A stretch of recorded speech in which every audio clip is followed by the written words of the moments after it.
네, 정치권 소식 핵심 키워드로 짚어보는 시간입니다. 장해찬 전 대통령직 인수인 청년소통 TF 단장, 김상일 정치평론가와 정리해 보겠습니다. 두 분 안녕하십니까? 안녕하세요. 네, 첫 번째 키워드 확인해 보겠습니다.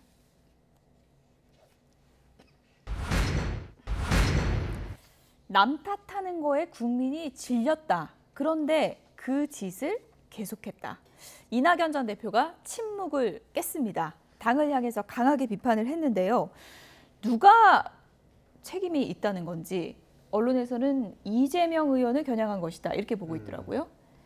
뭐 이재명 의원을 겨냥했을 수도 있고 이재명 의원에 더해서 그 지도부 그 이어서 대선 패배 이후 맡았던 지도부를 다 겨냥해서 말씀하셨을 수도 있다 이런 생각이 들어요. 근데 뭐 중요한 건 저런 말씀을 좀 더 용기 있게 대선 직후에도 좀 하셨었으면 어땠을까 이런 생각이 들어요. 왜냐하면 지금 민주당의 추세를 봐야 돼요. 추세를 보면 하강 국면입니다. 하강 국면.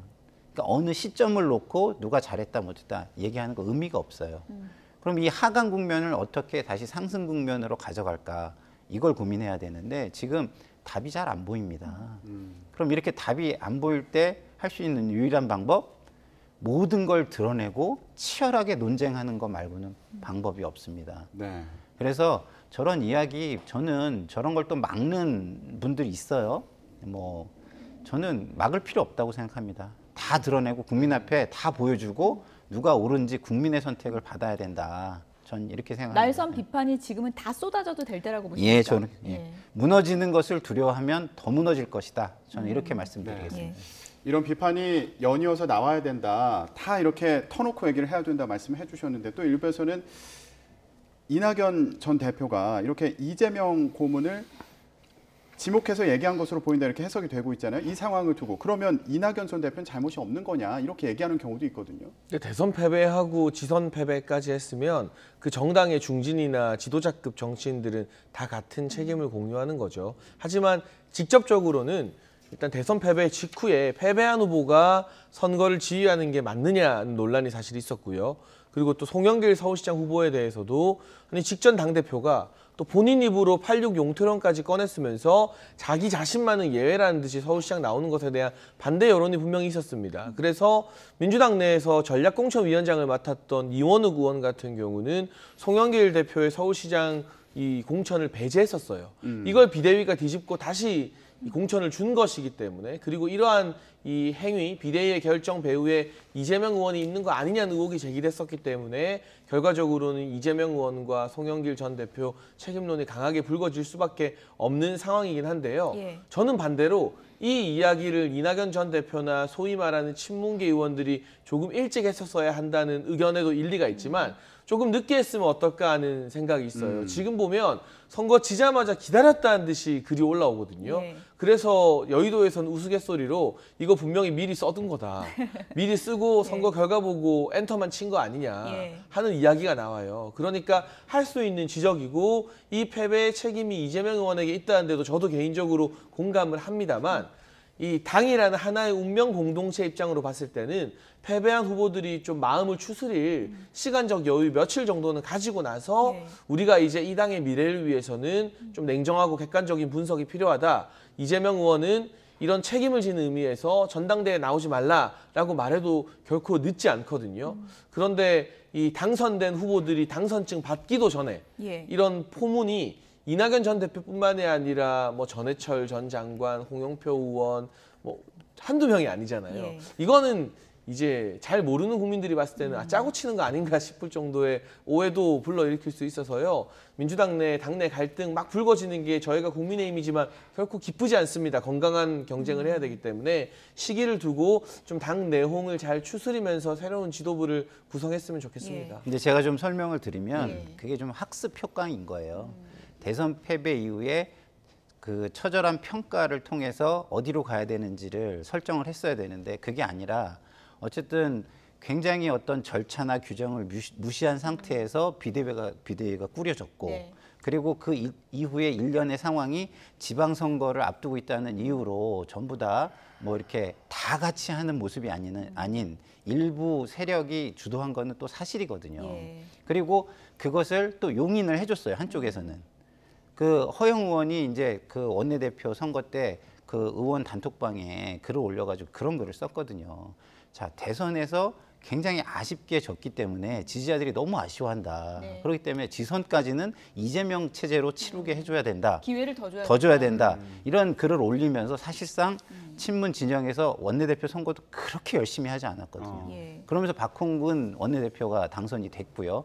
그래서 이 일련의 과정을 보면서 친문 쪽에서는 아, 지금 목소리를 내지 않으면 또 그런 식의 이게 반복될 수도 있지 않을까라는 우려가 저는 있었을 거라고 생각을 하고요. 지금 이렇게 그 이야기가 쏟아지는 건 저는 당의 이런 패배의 평가를 위해서 상당히 좋은 현상이다. 전 오히려 이렇게 생각합니다. 네, 지금은 얼마든지 비판을 쏟아내야 될 때다 이렇게 진단을 해주셨는데 지금 뭐 이낙연 전 대표뿐만이 아닙니다. 민주당 내 여러 의원들이 이재명 책임론을 제기하고 있습니다. 어떤 내용인지 들어보시죠.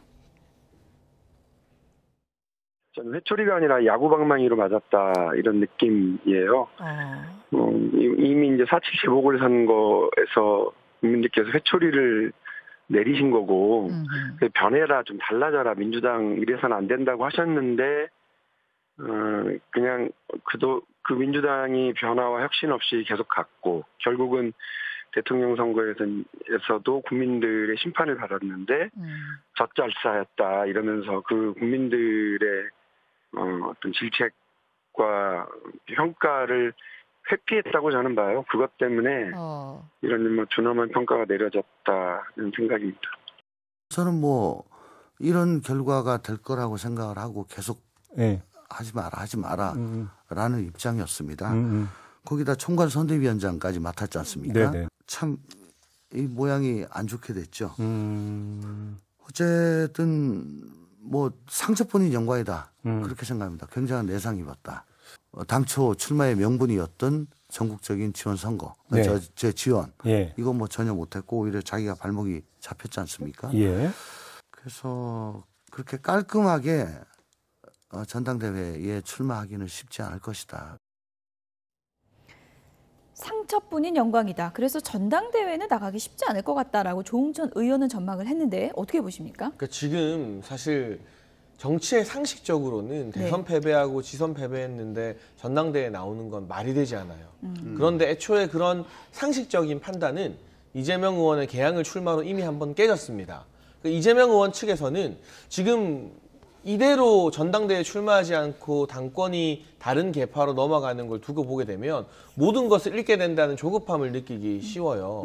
그렇지만 저는 이럴 때일수록 급할 때일수록 돌아가는 게 큰 정치인들의 선택이었다고 항상 봐왔었는데 이번에도 무리하게 명분 없는 그리고 당내 반발이 큰 전당대회 출마를 고집하게 된다면 설령 그 전당대회에서 이기고 당권을 잡는다 하더라도 민주당의 지지율도 그렇고 당내에서도 지속적인 반발과 갈등, 분열이 일어날 수밖에 없는 것이거든요. 그리고 이번에 전당대회 출마하려는 게 결국 다음 총선에서 공천을 행사하고 나에게 공천받은 의원들의 지지를 기반으로 해서 대선에 나오겠다는 건데 제가 그래도 꽤 짧지 않은 시간 동안 정치권을 가까이서 지켜보면요. 나한테 공천 줬다고 그 은혜 계속 기억하는 거 아닙니다. 공천 받은 순간 그냥 남남되는 거예요. 쉽게 말하면. 예. 정치인과 국회의원의 속성이 그렇더라고요. 그때 가서 이 국민들로부터 이재명 의원이 높은 지지를 받고 있으면 내가 공천 안 줬어도 민주당 대선 후보 되는 거고요.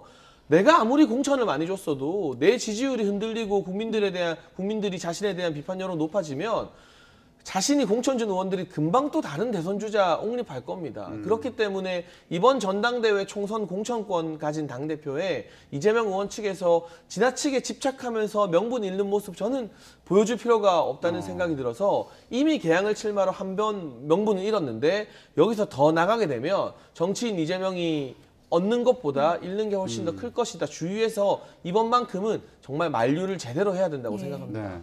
그래도 이재명 의원 입장에서는 경기도 선거는 이겼으니까 이걸 동력으로 좀 당대표에 도전하려고 하지 않을까 이런 생각도 드는데요. 그러니까 아까도 제가 말씀을 드렸지만 하나하나의 이벤트를 중심으로 생각을 하면 계속 무너져요.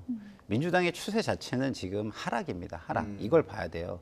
이 하락의 근본 원인이 어디 있는지를 평가하는 것부터 출발을 해야 되는 겁니다. 그러니까 쏟아내야 돼요. 그래야 대안이 나옵니다. 근데 지금은 대안을 말하는 사람은 하나도 없어요. 뭐만 얘기하냐?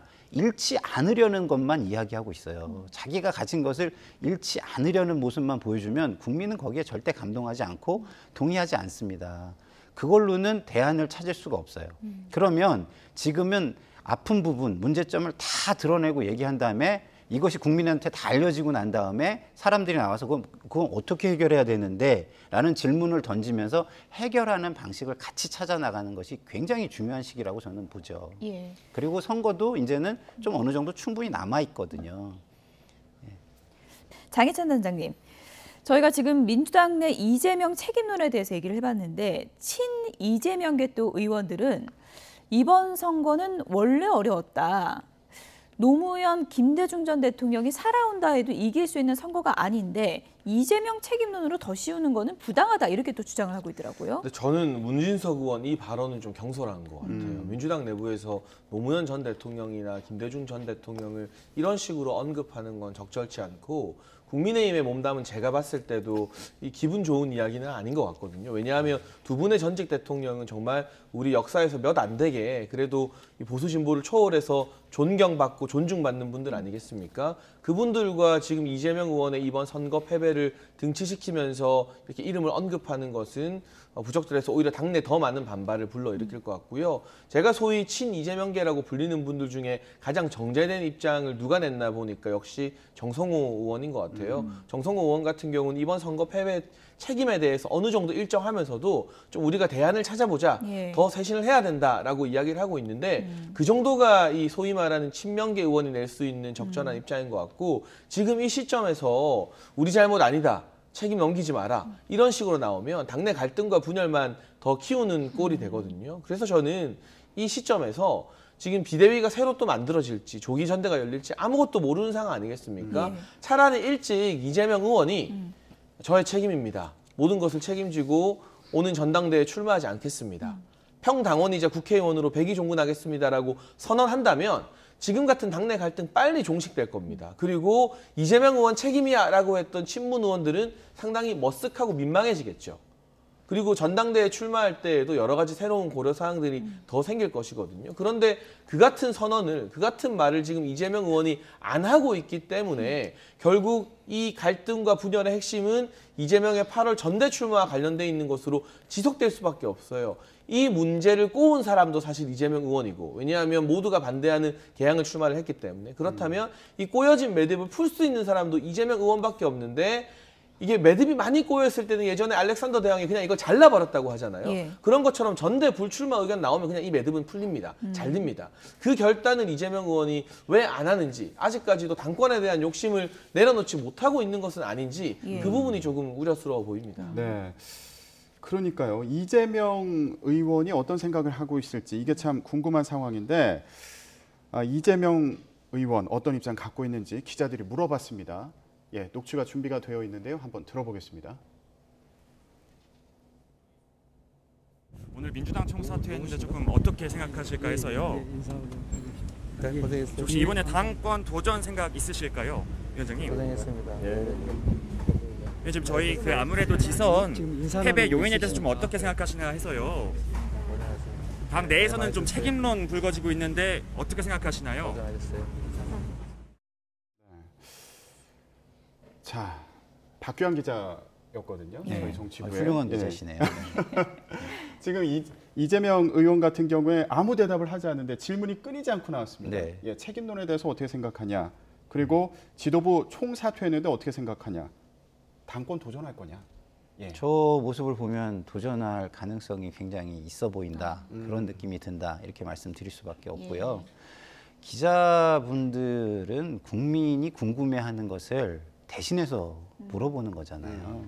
그러면 지금 답을 못할 상태면 내가 이런 상황이니까 지금 좀 더 정리해서 얘기를 하겠다. 이렇게라도 최소한 얘기를 해주셔야죠. 저는 그런 모습이 공인으로서 바람직한 모습이라고 생각합니다. 자, 어려울 때일수록 제가 볼 때는 이익을 공유하는 집단들의 이야기를 들을 게 아니라 예. 그런 이익에서 좀 멀어져 있는 사람들, 잃을 게 없는 사람들, 지킬 게 없는 사람들의 이야기를 저는 많이 들어야 된다고 봐요. 누굴까요? 민주당에서는?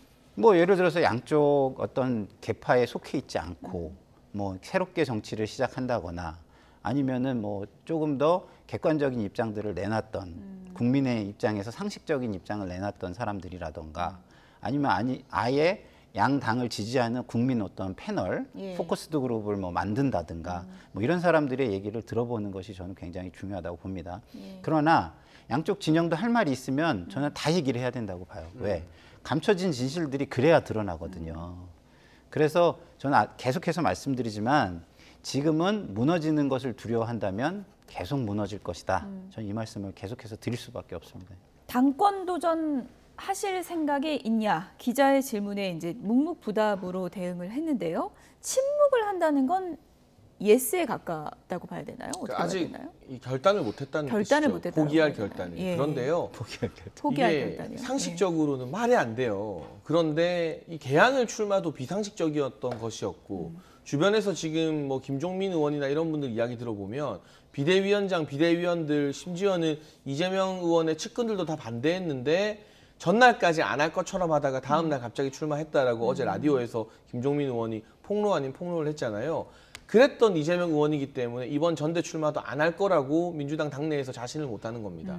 그래서 어떻게 보면 이 김상일 평론가님 말씀처럼 네. 친문계 의원들이 참지 못하고 바로 쏘아붙인 것도 가만히 있다가는 그냥 자연스럽게 당내에서 전당대회 출마하는 분위기가 조성될까 봐 우려했던 측면도 분명히 있는 것 같아요. 예. 그런데 이제는 뭐 이재명 의원의 미래도 미래지만 민주당의 미래나 쇄신을 위해서는 그 소위 친명계 의원들 또는 제가 생각했을 때 굉장히 이 적절한 합리적인 판단력을 가지고 있는 정성호 의원 이런 분들이 강하게 만류해야 되는 문제가 아닌가 예. 싶고요. 만약 이재명 의원이 그럼에도 불구하고 다음 공천권을 염두에 둬서 전당대회 출마를 강행하게 된다면 민주당의 갈등이 어떤 이 발전을 위한 상처내기 정도에서 그치는 것이 아니라 예. 분당 직전까지 치닫는 수준으로 좀 확대되게 될 수밖에 없습니다.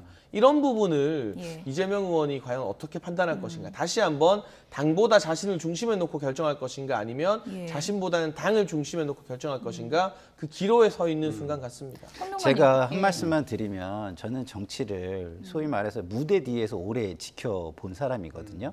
권력의 핵심부도 오래 지켜봤고. 근데 제가 보는 정치는 이렇습니다. 그 정치인들도 많이 얘기하는데 정치는 민심이라는 바다에 배를 띄우는 것과 같습니다. 근데 물이 들어오지 않았는데 내 엔진이 굉장히 강하니까 물 있는 데까지 나갈 수 있을 것 같아가지고 엔진을 돌려서 나가잖아요. 그러면 엔진의 힘은 남아있지만 어떻게 됩니까? 배는 밑창이 다 나가요. 결국 물에서 침몰해서 죽는 겁니다. 그거를 모르고 엔진이 지금 너무들 강하세요. 예. 네? 그러나 민심의 바다에서 밀물이 되어 물이 들어올 때까지 기다리는 자세 응? 그리고 그 네. 민심을 제대로 살피는 자세 이게 좀 부족하다 이런 말씀을 꼭 드리고 싶습니다. 평론가님 간략하게요. 근데 네. 민주당 내부에서는 이재명 의원이 당대표 나오는 게 순리에 안 맞다고 해도 대안이 없다. 이런 얘기도 많더라고요. 그러니까요. 대안이 없습니까? 네. 대안이 없죠 지금.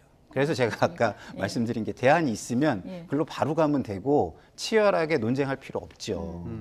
그러니까 대안이 아무도 대안을 지금 생각해내지 못하니까 예. 치열하게 논쟁을 하라는 겁니다. 그리고 그 논쟁이 국민한테 다 드러나서 상식적으로 어떤 의견이 가장 좋은 의견인지를 국민들이 좀 판단할 수 있는 상황을 만들어야 된다. 그렇지 않으면 잃지 않으려는 예. 집단들의 싸움으로 그냥 귀결될 수밖에 없다. 이렇게 네. 생각이 됩니다. 자, 이제 오늘 오후에 민주당에서는 국회의원 당무위원 연석회의가 예정이 되어 있으니까 아마 치열한 공방이 벌어지겠죠. 그렇죠. 예. 좋은 겁니다. 관련 상황도 지켜보도록 하겠습니다.